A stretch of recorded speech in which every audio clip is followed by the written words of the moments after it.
Is there something I need to do on my Instagram too, or No, no? I'm all you're good. good. Okay. Alrighty. Hey guys, hope everything is going well. You guys know that drill. Remember to smash that like button. And today we have a new guest. He is David from UpState Sports Cards. He has a very large following on Instagram. And he first messaged me, and then he didn't really like what's going on in the industry, so I thought this would be a good fit. And he's pretty active in the hobby, so that's why I wanted to have him on. So David, thank you for first of all sending me a message and coming on. Hey, thank you very much for me having this great opportunity to speak to you and your audience, and go over some interesting topics and key related information in the hobby in this place. I really appreciate it. Yep. So I I'm guessing that you're based out of the East Coast, from my memory. I mean, just looking at your Instagram page, that's what I thought. So where you're from? So I'm based out of upstate New York. I want to say 30 to 35 minutes south of the Albany area. Okay. Um, yeah, I'm about 2.5 to 3 hours north of New York City, just to give the geographic description of where I'm located and whatnot. So, Okay, yeah, I found that interesting because I thought you were from New York and you have a Red Sox hat, so that oh just kind of no, threw me off. I'm like, yeah, wait, no, no, what? I thought a no, Mets I know. hat or a Yankees hat. Yeah, no, it's skank. I call them the New York Skankies. It's just like a little, Okay. thing. I mean, I respect their heritage with the Yankees and whatnot, but it's just like I'm a Red Sox fan. I like the underdog team, and my football team's the Dallas Cowboys, and that's been my team since I was a little kid. So it's Okay. yeah, Gotcha. back when Got we were winning, and now we haven't won anything in years. It's been a long yeah. drought, so it is what it is. Yeah. Who's your football team? Do you like the Bears or no? Yeah, I mean, I always grew up a Bears fan. I mean, I wasn't alive when the Bears won the first Super Bowl.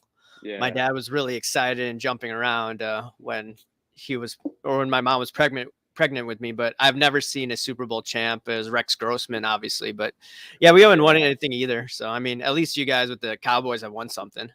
Yeah, but it's been a drought, dude. And like for me, I'm not sold on these new Cowboys. Like Dak Prescott just doesn't do it for me. And Zeke, ever since Zeke got that monster contract, and like the crybaby thing that he was doing prior to getting that contract, like I Right, don't right, respect that. Like Emmett Smith he's to me the GOAT of running backs, and he's still right.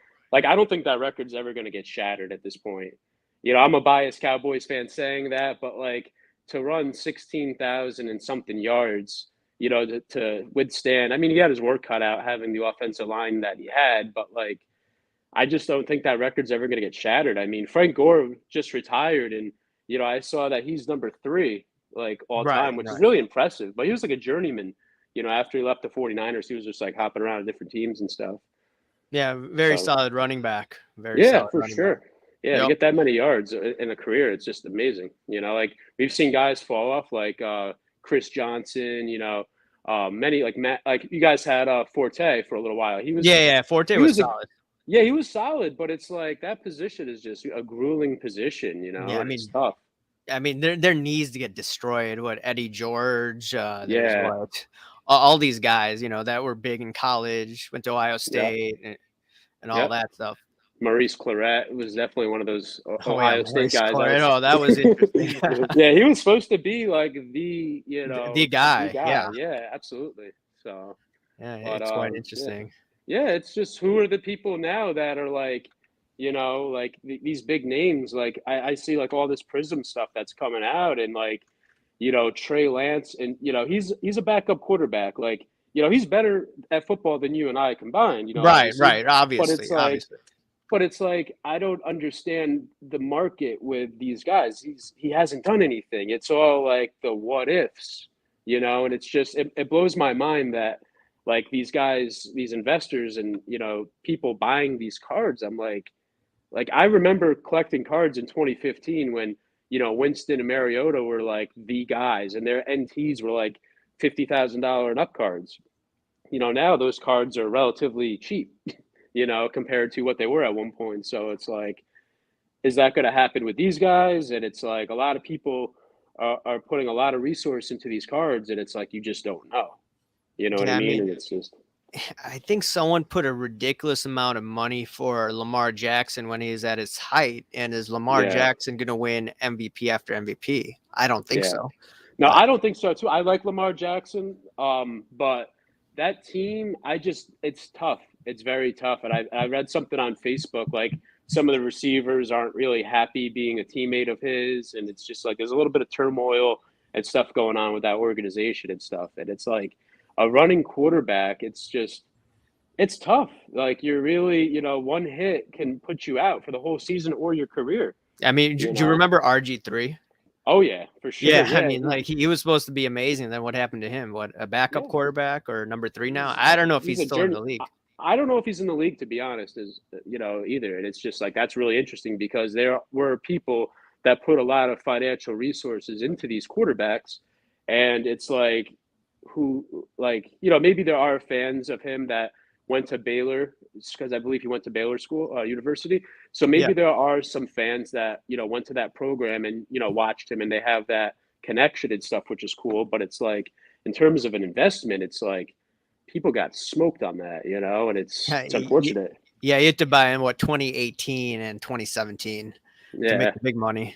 yeah, it's 17. Like I remember 17 Prism, like the retail stuff, like that stuff was around, like that was available. But like back then, like everybody was chasing like Kareem Hunt because he was putting up the big numbers that rookie year. Like when people were doing the breaks, they would pick the Chiefs. They were going after Trubisky and many other players and stuff like that. So whoever was getting the Chiefs on those breaks were like, if they were smart and just putting like the Mahomes stuff in a box, like now everybody knows Mahomes, but like as they were getting their breaks and stuff like that, they were getting all those cards of him, and they were like, "Oh, this guy's a backup." Like nobody knew, and that it's interesting.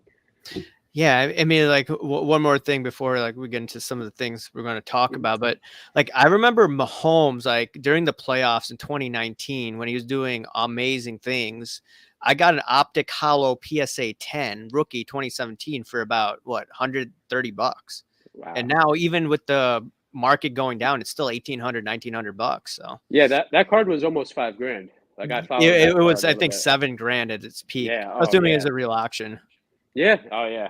that's that's the interesting part. And Yeah. we'll get into that too, like with the auctions and like about the transparency issues that we have in the industry right now with that stuff. So. Yeah. Yep. Okay. So I know you wanted to talk about a few things, and I thought these topics were pretty good to discuss. The Mhm. National is going to be coming up this summer. Yeah. So are you going, first of all? So I'm up in the air, like, it's a 4 hour commute, 3.5 to 4 hours. Yeah. I'm up in the air on it. Like I have things that I want to buy and they're Yeah. like on my watch list right now on eBay. So like I feel like if I go to these shows, like that show specifically, like I won't see those cards for these like I mean the probability of seeing those specific cards for the prices that are like on the watch list prices. I don't know. Like I have like Target, like my watch list is full on eBay. Like I'm one of those kind of guys. Like Right. Right. Yeah. you know Same what I here. mean? Like if I had unlimited resource, like I would just buy everything if I Yeah. could. Exactly. But like, Right. I have kids to provide for and Right. Right. it's can't do that. So Right. if I have the day off, like I will go, but like if my son he's like on the all-star team for baseball. He's 8 years old and he's going to I just signed him up today for football. So if there are like if it's a game or something, like there's enough card shows going on, like you know what I mean, like that I could just go to another card show. And like Right. I think that like with a lot of these card shows, there's so much availability of card shows. You can just, you miss this one, you can go to this one. Like I think that I haven't been to the Dallas show, but like to me, like I feel that the East Coast National, which is like the Long Island show that we have Yeah. in this area, that show is like the dealers are just tough to work with. Like when you see these videos like on YouTube, like guys spending $1,000 on a card and flipping it for $5,000, like that stuff is that's an anomaly. Like that doesn't happen often. Like, and you can't go to one of those shows because everybody's sharp there. Like everybody knows and they like if you bring something to somebody there, it's like they want to offer you 50% of eBay comps and stuff like that. So it's you know, and like everybody's sharp that's going to be setting up at that show at the National, as well as the Dallas show. Like a lot of the vendors there, from my understanding, are going to be set up at the National. So, you know, it's like I think it's going to be a lot of the same dealers that keep going there with a lot of the same cards, like Josh Allen RPAs, Lamar Jackson RPAs, the Volpes, like the same cards. And I think it's like it should be like an awareness that people see how many of those cards are out there, like the Juan Soto's, the Dominguez cards. Like everybody has those, and they're not selling immediately. Like they put a tag on them, you know, whether it's last comp or a little higher, so guys can kind of like work down a little bit.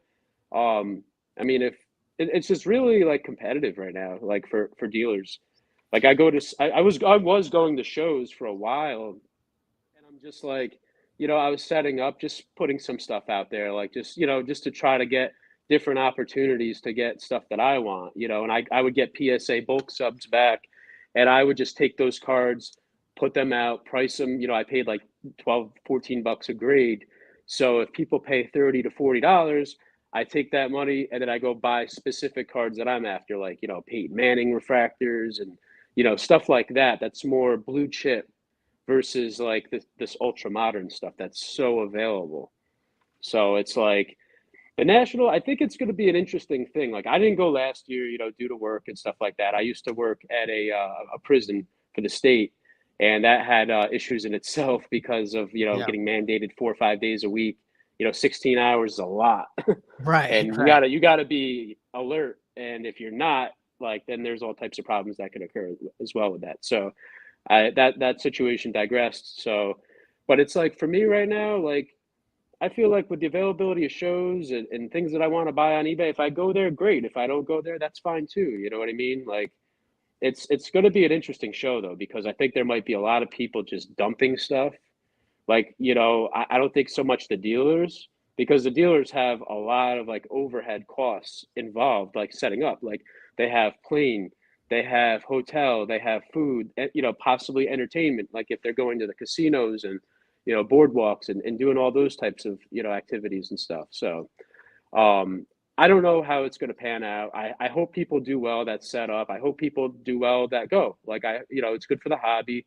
You know, it's like the Super Bowl of the hobby, as many compare it. But for me, if I get there, great. If not, it's not a big deal.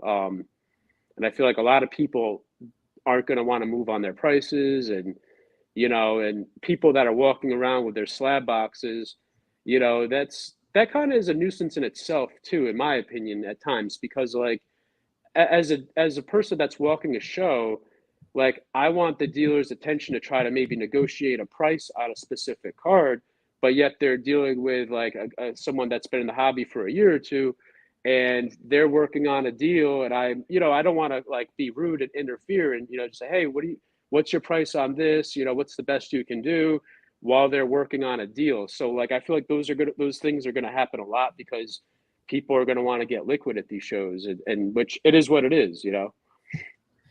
Yeah, I mean, you mentioned something, you made a great point about overhead costs for these dealers. And I was just trying to go through how much you have to pay for the booth, how much you have to pay if Yeah. you want different type of lighting, if you want other accessories, it's expensive. So if you're a dealer, I mean, I wouldn't, if I went and I were a dealer, I wouldn't be giving too many deals to people You unless I can't. knew the guy. You can't, because You how are you going to can't. make money? Yeah. So I understand if you're going because you want to meet some of the buddies that you've made, you know, the last few years on Instagram and Yeah. on YouTube. Hmm. I get it from that standpoint, but like you said, you have kids. A lot of people in this hobby, they may be married, have kids, gas prices are high.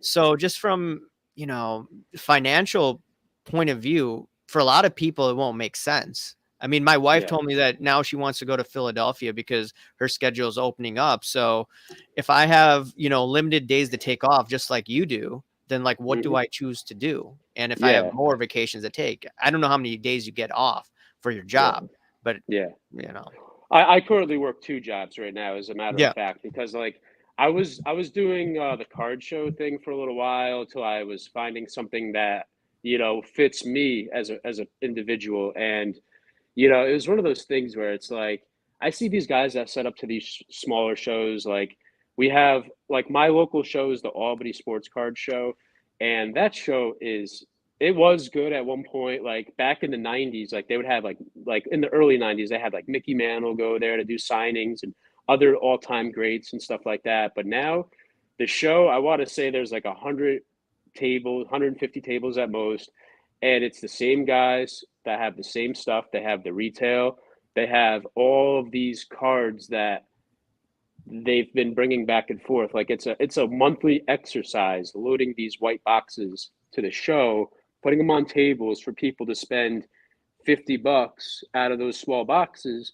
And it's like I like the show that the table is like $75, and it's like I think the smaller cards make get them breaking even, but like if they don't negotiate on any significant cards like any slabs or raw or sets or whatever these individuals have for inventory, um, I don't see why it's worth it. I mean, if you have, I mean, because it's no secret, like there's a shortage in the workforce right now. Like it almost makes sense just to do an overtime shift or, find a part-time job or whatnot, just doing something on the side.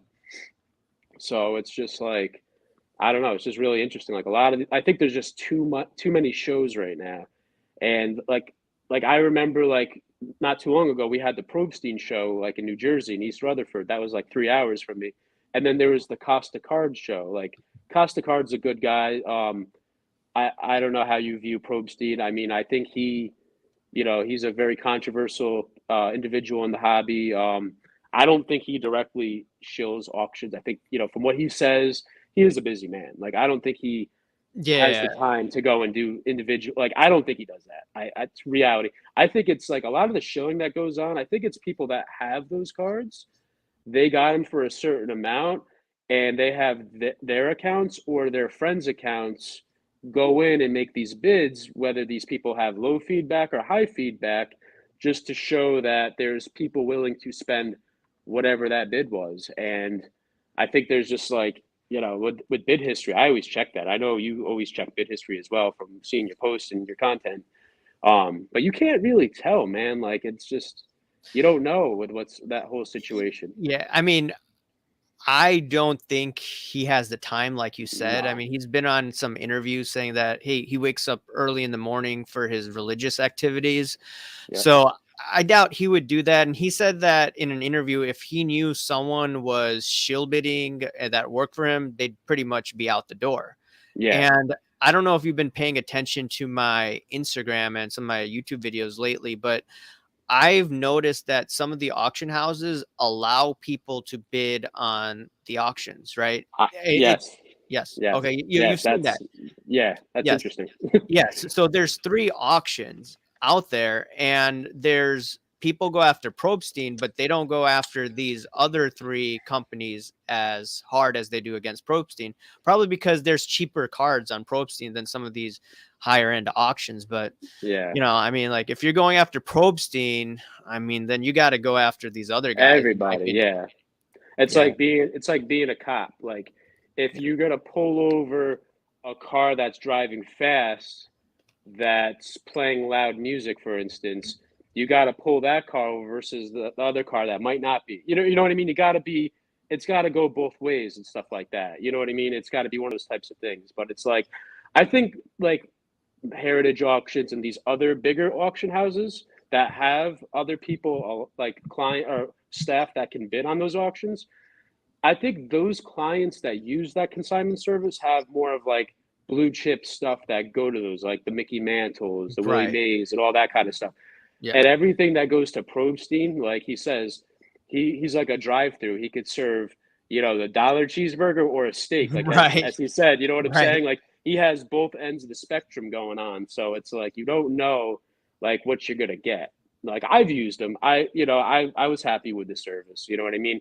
And that was another thing I was going to mention with the shows. Like, I do think that card shows are hit or miss. Like, as a dealer's point of view, or as a person that wants to go to a show to attend to walk around. Like, a lot of dealers, like if you take the time in your day to, you're allocating X amount of hours to go to a show, you're expected to do some kind of activity. You know what I mean? Whether trade up, trade down, sell, buy, whatever that case may be.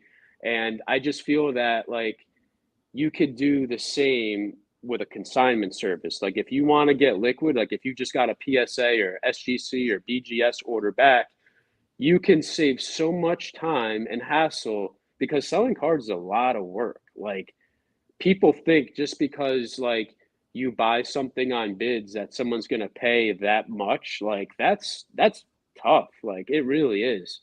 And that's probably another reason why like there's so much money that's coming off of eBay because everybody thinks they're a dealer. They want to get into a card at 60, 70, 80% at most on a card. Like for instance, if I buy a card on bids for $903 is what I win it for.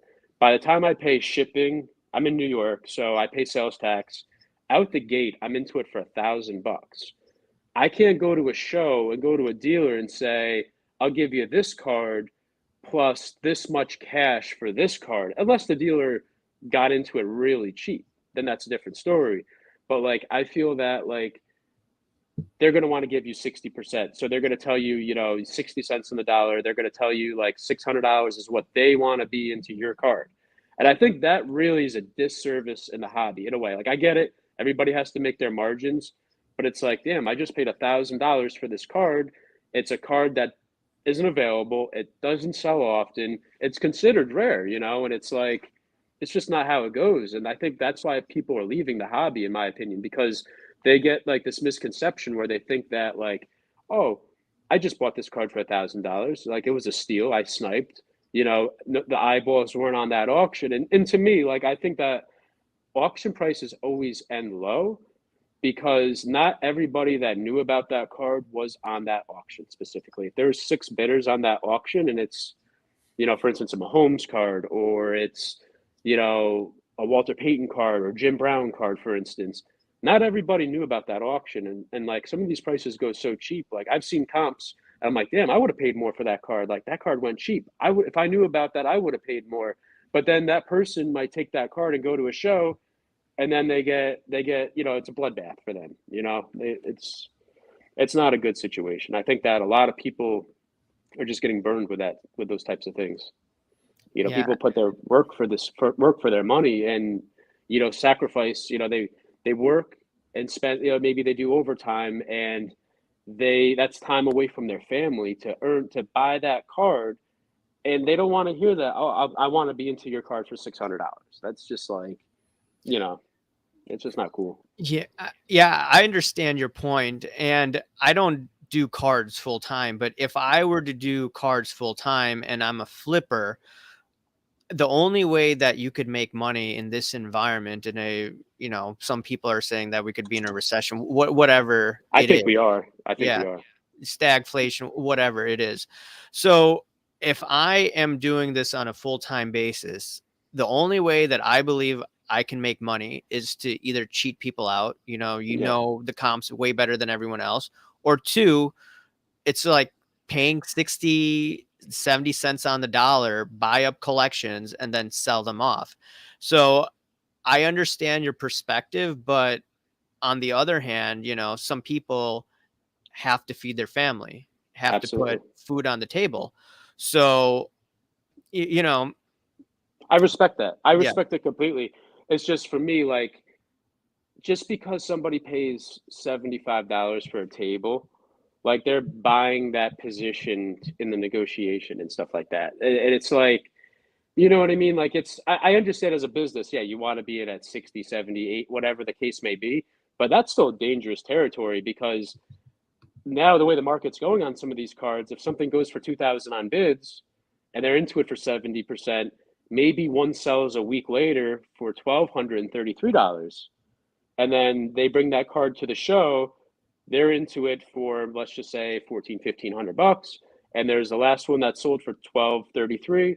And people will say, well, here's the comp, fees, etc., whatever. I want to be into your card for $1,000. So now the person that's on the other end of the table, the person that's walking the show, that it's just an interesting thing because now these guys that are dealers, they're underwater on some of these cards as well. So it's like it's getting to be one of those times where it's like right now, like I haven't been buying as much. Like the past 60 days, I bought one card, and the card that I bought it for almost $2,000. I had four of them. I had it's the 1998 Bowman Chrome Preview Refractor Peyton Manning 9.5. I think that the refractors of him are very low. And at the preview refractor, I'm not pumping because I'm not looking to sell mine at all, like at all. Like I'm trying to buy some more up for myself. So like Right. the card is a preview refractor. So 1998 football was the first year that they introduced the refractors for Bowman Chrome football, and it's the first time it's preview. So it's like an introductory release essentially. So Right. I was Right. I was I was buying multiples of those up to like around $2,000, and I just got one the other day for like $500 because that was the opening bid and nobody threw a bid at it. So I'm like, damn, like Wait. Same grade, person 9.5. 9.5, yeah, Oh like that wow! card, yeah. Within like 60 days, it fell down $1,500. No. This was last year. I was buying them Oh, up at oh, like last year. up to Okay. $2,000. Yeah, I bought them on bids from like 1,200 all the way Okay. up to 2,000. Okay. And Gotcha. then there's Gotcha. a yeah. So then there's another guy that had some, and he put one on eBay, and I'm like, no one's throwing a bid at this. I'm like, a Justin Herbert base Prism PSA 10, where there's like 4,000 of those, are like $300+ on bids. I'm like, just this doesn't make sense, you know. And then I see that his regular Bowman Chrome Refractor PSA 10 of Peyton Manning, that card has lost 75% of its value. And it's all, I use card. I know you're not a big card ladder guy or whatnot. I use their app. I like the analytics that they use. And if you go on and look at the 1 year chart, the card's down 74%. So like to me, that's a good buying opportunity if you believe in the player and the card. But like flippers, they don't want to get those types of cards because they're like, oh, it's Peyton Manning. People want the Josh Allens and the Trey Right. Lances and all that other Right. kind of stuff. So it's Right. like, it makes no sense to me. Yeah. So, Indeed. but yeah, the card shows are interesting right now, man. Like, you Yeah. know, Yeah. In Chicago, there's this the Chicago. spectacular. Yeah, the Chicago show spectacular. I went in March. There's going to be one, I think, next week, but I mean, like you said, it's the same vendors. It's all the time. So I bought what I wanted to buy.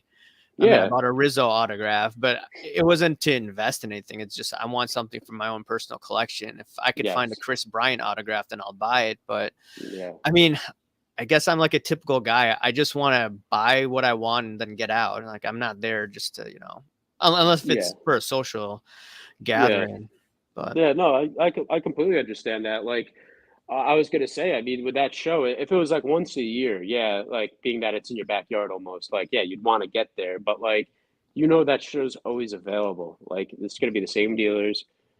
Probably 70% of the same inventory is going to be in there. That other 30% is going to keep rotating and stuff like that, as people get stuff in, get it out, whatnot. So it's just, yeah, the availability of shows. Like, I think people are getting showed out. Like, I've seen, like, that last Dallas show, like, from what I took from that show and, following, like, some other content creators and what they were saying, like, the company Alt, I yeah, don't know if you've heard of them. yeah. They were basically there bailing people out. Like there was a massive line that they were paying like 80% of the values of like the higher end cards and stuff, and people were taking that cash and spending it there. So it's almost like, what happens if they weren't there? What would that Dallas show have looked like? Like would there have been a lot of transactions? Like it's hard to tell. And it's like everybody has their overpriced Lucas there. It's like if everybody has a Luca auto, like if people have multiples of them, is it really a rare card? Is it a card that Did he really in this sign and it or did his today, mom did really it, his sign it? mom sign it? Yeah. Exactly. Yeah, exactly. Nobody knows that one. Yeah, exactly. So when you first contacted me, since you have a lot of experience in the shows, you said that people fake eBay comps and then use that to Yes, negotiate. Can you elaborate absolutely. on that? Absolutely. So here it is. So basically, let's just say Jack. Jack goes to a card show today. Today's Sunday. He went to a show on Sunday, buys a card from Ed, paid 70, 80, whatever they negotiate on the price. Yeah. They take the card, they immediately put it on auction. They could either cross out the serial number if it's a numbered card or the slab, whether it's BGS, PSA, they could hide that information. and then they can make a fake comp with high feedbacks, low feedbacks, whatever they use for hanky panky, as you like, as you refer to it, and they could either pay for it with a credit card or use their own money, pay for it. So the item may show that it was paid for, maybe they don't, and they can go to a show and just say, let's just say they got the card for $1,000 at a show. They could say, "Oh, the card went up," and they were manipulating other cards of that player. Like let's just say Josh Allen, for instance. It's a auto or whatever. There's so many of them out there. And what they could do is they could take that card to, maybe they might not go to one dealer to try it because it's a probability game. What they can do is they can go to like a standard show, let's just say 100 tables. They can go to a bunch of different people that are at these shows.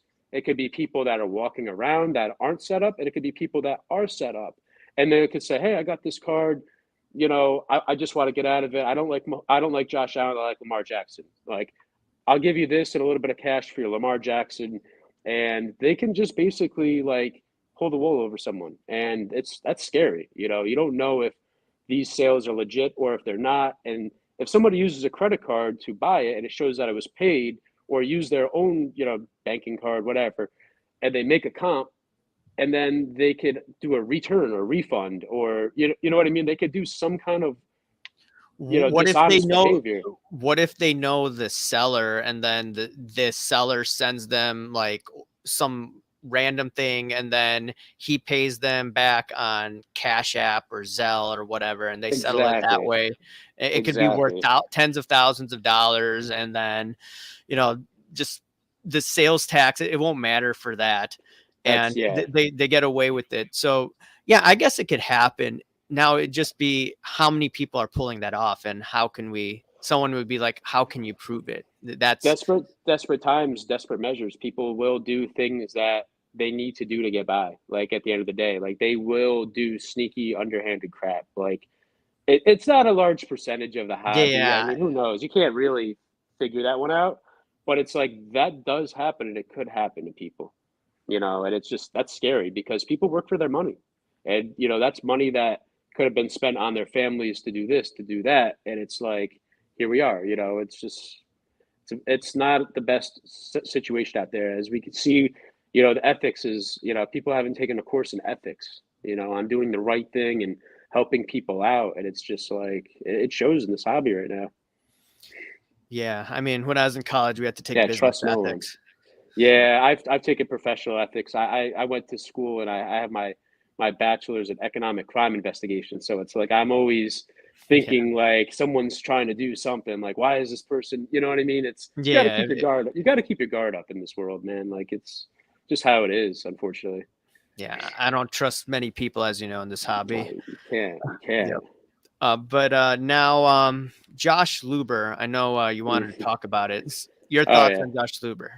I think if I was a professor, he would get a D minus because I mean, is he active? Do people hear about him doing much? I don't know. Maybe the cronies, that keep propping him up, keep saying, "Oh, Josh Luber's going to do this and do that." It all sounds good. Like it's like it's just one of those things. It's like a sales pitch. Like I don't personally know anybody that's used StockX. Like from my understanding, StockX was a big company.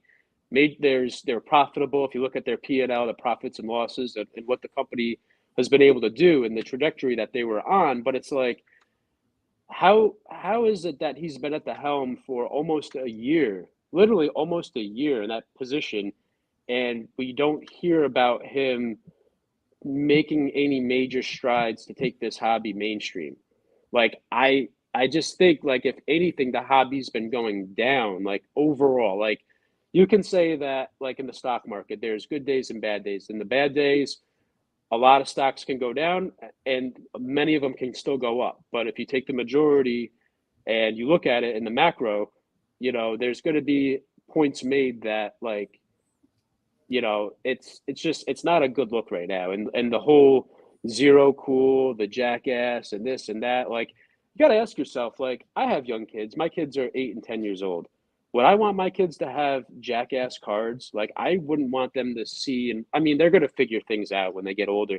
But like, I don't want my kids doing any of that kind of crap, like any type of stupid stunts. If my son does something like that, it's gonna be like it's gonna be a world of problems for him. You know what I mean? Like, and it's Right. like here we are glorifying these behaviors. Like, I get it, it's a big business. Like with Jackass, it's a big. You know, I've seen it when I was a kid. I'm 33, so like that time, Right. like I remember that stuff. But it's like these people that are in charge of producing those cards, would they want their young kids to be exposed to that kind of stuff? I sure as hell don't. Like, I just don't think that's a good way to introduce your products and stuff like that. Like it's no secret there is a lot of product out there. Like Tops, because they, you know, obviously FedEx took over Tops. What have they done to clean it up? Like, what have they consolidated any products? No, I don't think so. I mean, you see these Tops archives, retired signatures, and you know, you spend $100, $300 in a box to get $15 in cards. Like, that's not cool. Like, people, like, every dollar counts in this world, and especially now, like you've been bringing up, like with inflation and all these, you know, prices and stuff like that. People can't do it. You know, Yeah. buy what you like. Absolutely, that's amen to that. You know. Yeah. And I wanted to add on about Luber. So Hmm. I don't care about the Jackass because I don't think that was geared towards little kids. It's probably Yeah, geared to people our age. I mean, I remember Johnny yeah, Knoxville, you know, when I was yeah, younger. We used to watch it yeah. all the time on MTV. I'm Hmm. I'm fine with that. Zero cool. I think it rubbed obviously people the wrong way. I think they just did it as a test run to see, okay, could we do, you know, this Dutch auction? Yeah, So that's the contrary argument. And then I talking about the secondary mark in zero code. That's what ticked me off more about that. But what annoyed me is their association with the Backyard Bros, and we all know the controversy about that. And he was defending them. It just wasn't a good yeah, look, in my opinion. And a lot of people, you know, they were saying like, how could you judge not Josh Allen, Josh Luber before he even came out with the product? And now people are, you know, are accepting what I was saying beforehand about Josh Luber. But he was a sneakers yeah, guy, and he's trying to come into this industry, even though he had a bunch of cards. I don't know. yeah. Yeah, and I think it's interesting too because the connotation that comes with being a flipper, like it's partially cool, but a lot of people are just tired of it. Like, people are tired of the mail days on Instagram. Mail day available, you know, people get tired of that. So it's like that connotation with being a flipper, like, do people want somebody that's in charge of a hobby that's, you know, yeah, people are always going to buy and sell and trade. Like, they're collectibles, they're sports cards, they're trading cards. Like, I get that part, but like the background that he has, it's like people try to bump elbows with him, like they're going to get some special treatment with him and stuff like that. Like, you It's see, about oh, sucking up. Yeah. yeah, it's like, come on. Like, when people do that, like, they're compromising their integrities and their values to just try to like get more, like, you know, just try to get more involved. Like, I Street don't know. cred, if you It's want to say it. yeah, yeah. That's a good analogy. Absolutely. You know, it's not cool. Yeah, I mean, like, I think I was having a conversation with some high up guy in this industry. I said that, hey, we can have a discussion online, but we have to touch these topics. I'm not going to suck up to you, but I'm not going to be harsh to you. So, and I Yeah, think a lot of people they just want to suck up and, you know, trying to move up in the industry absolutely. while the industry is actually on a downturn, at least in the Abs- short run. yeah, in the short run, yes. Like, I'm very bullish in the hobby in terms of the macro. The micro, it's a bloodbath, man. Like, like, I just feel like for me personally, like with the cards that I have like 20 cards that don't sell often. Like, I try to get cards like Pop Ones, PMG, like stuff like that, that I don't have to worry about a sale that's going to tank, because the people that have those, the probability of those becoming, you know, a new low comp is very slim to none. Like, just in terms of my perspective and how I view it. And if it goes down, I don't care, because I'm not looking to sell it and make it available to other people. Like, these are cards that I could pass down to my children or hold for 5 to 10 years, because that's how these cards should be treated, in my opinion. They're collectibles. Like, they're cards that you could, if you're having a bad day at work or something that's going down, you know what I mean? And just to get your mind off of stuff, listen to some music and go in your slab box and just look at some cards and just. I feel like if people, you know what I mean, did that, like, I mean, I understand people have their cards vaulted, and like, I'm not a believer in the vault system. Like, I think it's, do people really want to put their hands like look at Star Stock. Look at what happens if like one of these big vaulting companies has some issues that we don't know about, and now when I want to access my property, I won't be able to get it when I want it within a reasonable time frame. Right, right. Like I don't want to wait 8 weeks to get my cards. I will be Like I with will I Mark's will go there cards. and get yeah, like I will go there and get my cards if I have to. You know what I mean? Legally, obviously. But it's like it's one of those things where it's like it's just people are going to do what they're going to do at the end of the day, you know? Exactly.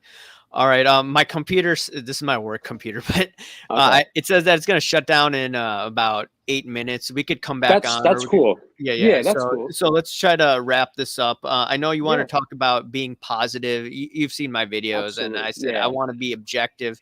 So, explain. What do you think should people think, or how do you view this topic? So I view this topic in, a few different angles. Some people like Instagram shouldn't be about clout. It's maybe it's that way, maybe it's not. I mean, I don't think it should be clout because these are sports cards at the end of the day. Just because you buy expensive sports cards, low end, like whatever you buy, doesn't make you a good person at all. Like, doesn't in my book. And if people are going to spend money on cards, and you know them personally or you don't know them personally, it's something that you think is cool, or you've maybe seen that, just drop a cool comment. Hey man, I hadn't even know about that set. That's a cool card, like nice pickup, just giving cool comments to people and just try to like, send them a message. Hey, what's the reasoning for buying this card? And then that can kind of spark up like a relationship in the hobby. Like not like, hey, can you buy something? Hey, can you sell? It's more or less just like awareness and just being, good towards people in general. Like I just think that if there was more of that, like there's always going to be bashing. It's just how it goes. It's Instagram, it's social media. Like, these people in person wouldn't act this way towards each other, but it's like, the awareness thing is very important. Like we need people to bring light on things that people don't want to talk about.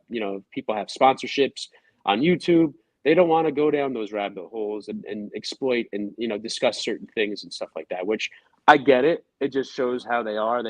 They value their sponsorship more than who they are in this community, as everybody likes to throw that word out there and whatnot. I just feel like there's ways to be positive and try to just learn and educate. Like this is a hobby, like people can learn about all types of different things that are things besides the Bobby Witts and the Volpes and all those cards that we always see, the Sotos and the Acuñas and all those cards that, everybody's putting on Instagram and stuff. I just think that like if people were more like, hey, that's a cool card, something you don't see every day. It's just like a breath of fresh air, You just popping Indeed. people up, Yeah. Yeah. Just one of the last points is that I don't know if you've noticed a lot of people that were maybe shunning people like me indirectly, or maybe other bigger channels. Now they've changed their tune. I think they're more objective. Yet it's while the economy, it looks like it's in a downturn or market correction, whatever it is, a lot of people are, changing their tune. I find that interesting. I don't know what you think about that. I think you're the pioneer for that. If you ask me, I think you're kind of putting things in a really good perspective for people. Like I've talked about this, like with people in the hobby, like this stuff isn't going to go up forever. Like not all, if it's going to keep going up and up and up, it's not a market. It's to me, it's a Ponzi scheme. Like it's just, like maybe like a couple years ago, you could buy an Anthony Davis Prism 10, for $1,800. By the time you get it 3, 4 days later, it's $2,100 on bids and you can make money. Those days are over. Like, you know what I mean? Like those kind of cards and those types of things, those are an anomaly now. It's like, I think people like, I give you, like, I tip my hat to you because it's like you really, have been talking about these key points that people just, they're dialed in that tunnel vision. They only want to think what they want to think.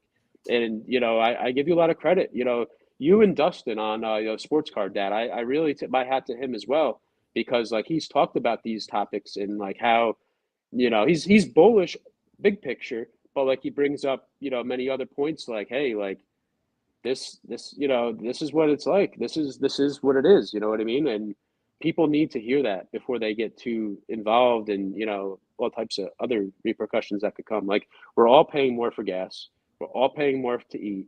We're all, rents, mortgages, like the interest rates are going up on whatever debt people have with their mortgage. They're paying more, big picture wise. Like, if they have a mortgage and they owe X amount of dollars on their house, the principal gets paid, but that interest that they're paying on their house, they are paying more. The auto loans that they have, even big picture, like with the debts that we owe to China, like Yeah. those interest rates are going up. So it's like China is, I don't want to get too political or anything, but they're Right. really Right. getting us right now, like bad. Like, they are just dominating this country bad, Yeah. and it's sad. It's sad. Like, I'm not cool with that. And most people aren't, obviously. Yeah. Yeah. I think we could touch on this topic and other topics in a future podcast. I really did enjoy Absolutely. you coming Absolutely. on. Before I let you go, how can people find your work? Hey, I appreciate that. I'm Upstate Sports Cards. My first name's David. My page is not a sports card business. It's not a shop. I'm just a private collector. I sell a couple cards once in a while if I get cards back from PSA. It's my way of being involved in the hobby in terms of the community aspect. Like, I like to learn from people. I like to follow, and it's just a deep rabbit hole that I like to go down and just learn. And I talk to many people that have small followings, big followings, and I think everybody in this hobby is important, whether you have a lot of followers or a little bit of followers. Like, I think people, they're starting out, they've been here for a while. Everybody's important here because it's a very niche hobby. So my Instagram again is upstate underscore sports underscore sorry, upstate sports cards. Basically, just type that in the search bar. It's there. Give me a follow. I really appreciate it. If anybody has any questions, I'm always here to help. I try to be as prompt as I can. All righty. Thanks, Thank you. man, for Thank you. coming on before I Thank you get very kicked off. thank you very much for your time, man. I hope you have Yeah. a good evening. We'll talk You soon, too. okay? Yep. Thank you, See sir. you. All right. Yep. Bye.